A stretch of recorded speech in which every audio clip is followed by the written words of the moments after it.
WCA Foundation has consistently been an organization with diverse interests, recognizing the interdependent and interconnected nature of poverty, racism, and sexism on the lives, health, and well-beings of Minnesota. Beginning in the 1870s, WCA Foundation's primary focus was low-cost housing for women in Minnesota. Back then, it was generally considered unseemly for women to work for a living. It was assumed that a woman would first be cared for by her father and then by her husband, but she would not and should not work outside the home to support herself. Acknowledging the gap between what was socially acceptable and what was necessary, many women, of course, did need to support themselves. Unfortunately, these women were forced to work for very low wages, which made it nearly impossible to find safe, affordable lodging.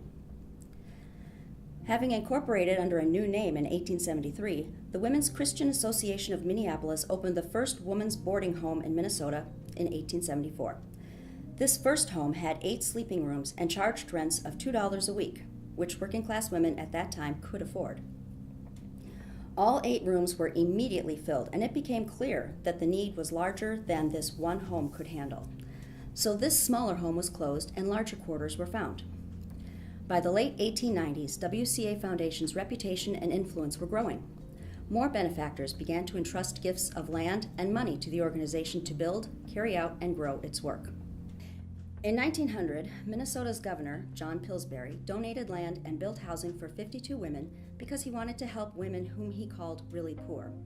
The building, the Mahala Fisk Pillsbury Club, located at 819 2nd Avenue South, was named for his wife.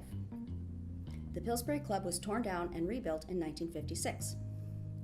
William and Kate Dunwoody gave their family mansion at 10th and LaSalle Streets to WCA Foundation for use as the women's boarding home in 1905, and the WCA Foundation enlarged it with the construction of an annex, housing 125 women. The Dunwoody Mansion and the annex were razed in 1965 and replaced with a new residence to house 162 women. WCA Foundation gradually opened more boarding homes in rented facilities until finally, in the 1920s, their residences housed nearly 1,000 of the city's estimated 18,000 female boarders.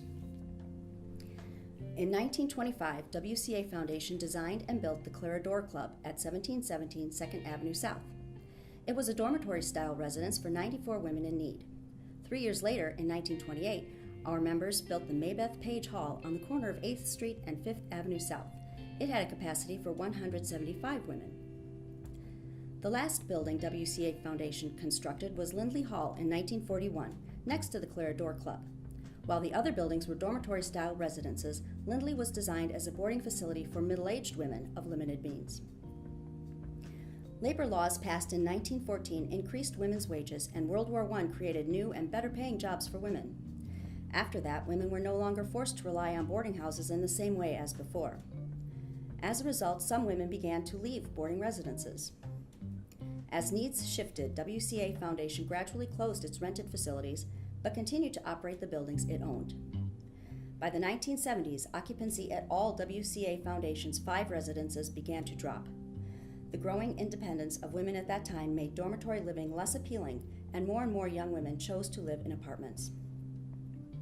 In 1972, the WCA Foundation closed the Clarador Club, and in 1980, we closed Lindley and leased the property to Opportunity Workshop, now called Opportunity Partners. They used these buildings as training residences for developmentally disabled adults. To increase occupancy, Page Hall became a co-ed dorm in 1974, but needs were shifting and the occupancy at all 3 dorms continued to decline. In 1986, Page Hall was closed, and WCA Foundation spent 18 months seeking a new use for the building.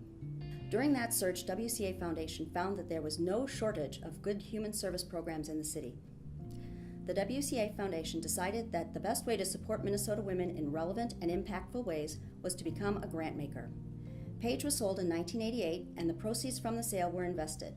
Consequently, the first WCA Foundation grant was made from the Page Fund in 1989. Grants could be made to any social service organization deemed worthy. Occupancy at Dunwoody and Pillsbury continued to drop, and both residences required greater operating subsidies. The WCA Foundation decided to close the remaining facilities. Dunwoody was sold in 1990 and Pillsbury in 1992. The proceeds from those 2 buildings were also invested. As a result, 2 more grant-making funds were established, the Dunwoody Fund and the Pillsbury Fund.